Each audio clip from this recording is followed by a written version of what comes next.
Usai ditetapkan tersangka oleh KPK beberapa waktu lalu, Sekjen PDIP Hasto Kristianto resmi mengajukan gugatan pra-peradilan ke Pengadilan Negeri Jakarta Selatan. Sidang perdana akan digelar 21 Januari pekan depan. Januari 2025, Pengadilan Negeri Jakarta Selatan telah menerima permohonan pra-peradilan dari pemohon Hasto Kristianto dan diregister dengan nomor perkara 5 Putra 2025 Jakarta Selatan. Sekjen PDIP Hasto Kristianto akhirnya resmi mengajukan gugatan pra-peradilan buntut dijadikannya sebagai tersangka oleh Komisi Pemberantasan Korupsi KPK terkait kasus buronnya Harun Masiku dan dugaan perintangan penyidikan. Gugatan pra-peradilan itu diajukan Hasto ke Pengadilan Negeri Jakarta Selatan pada Jumat 10 Januari 2025. Hal tersebut juga dibenarkan Humas Pengadilan Negeri Jakarta Selatan, Jumianto, yang sekaligus akan menjadi hakim tunggal dalam sidang gugatan pra-peradilan yang perdana digelar pada Selasa 21 Januari pekan depan. Karena ini adalah persoalan hukum, pastinya KPK punya persepsi tersendiri dan mereka menyatakan mereka punya alat bukti yang sahih sehingga memiliki keberanian untuk menetapkan Hasto Kristianto, Sekjen PDIP itu sebagai tersangka.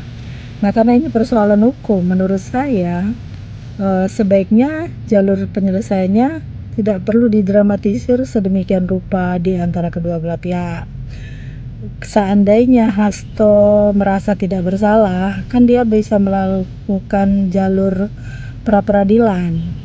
Nah, kalau itu juga tidak berhasil, lalu kemudian ikut saja proses hukum yang kemudian akan membuktikan kebenaran ada pada KPK ataukah pada Hasto sebagai Sekjen PDIP. Sebelumnya, Komisi Pemberantasan Korupsi KPK menetapkan Sekjen PDI Perjuangan Hasto Kristianto sebagai tersangka dalam kasus korupsi berupa suap pergantian antar waktu PAW anggota DPR RI periode 2019 hingga 2024. Kasus korupsi tersebut juga menyeret Harun Masiku sebagai tersangka yang hingga saat ini masih buron. Dari Jakarta, Robin Freddy, TV One mengabarkan.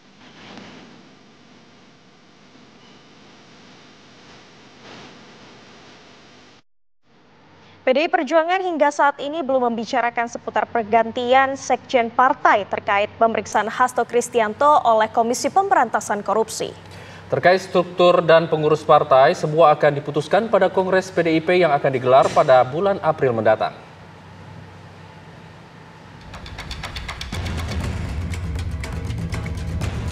Ketua DPP PDI Perjuangan Puan Maharani menanggapi pertanyaan seputar penggantian Sekjen Hasto Kristianto yang terseret kasus buron Harun Masiku dan suap PAW.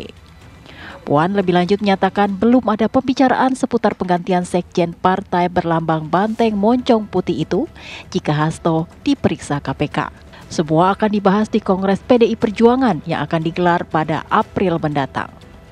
Lebih lanjut, putri dari Megawati Soekarno Putri ini menegaskan adalah hal yang biasa jika terjadi pergantian struktur dan kepemimpinan yang diputuskan dalam Kongres nanti. Sampai saat ini, PDIP masih menjunjung tinggi asas praduga tak bersalah atas kasus yang menjerat Hasto dalam pusaran kasus buronnya Harun Masiku terkait dugaan suap pergantian antar waktu atau PAW. Ya, kongres setiap proses kongres di setiap partai politik itu kan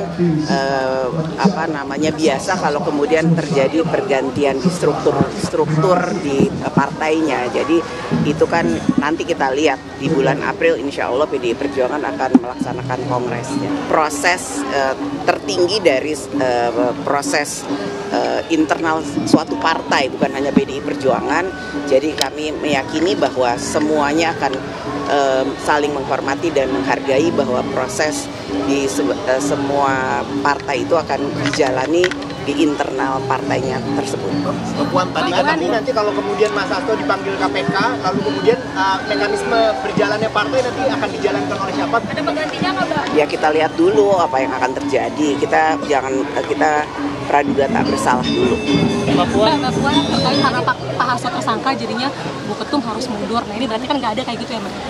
Ya kita jangan berandai-andai, kita saling menghargai dan menghormati proses internal yang ada di suatu partai. Jadi ya kita ikuti proses yang ada di partai PDI Perjuangan, prosesnya itu untuk internal adanya di Kongres, ya jadi nanti kita ikuti Kongres itu akan berjalan seperti apa, dan Kongres itu masih bulan April yang akan datang. Tim TV One mengabarkan.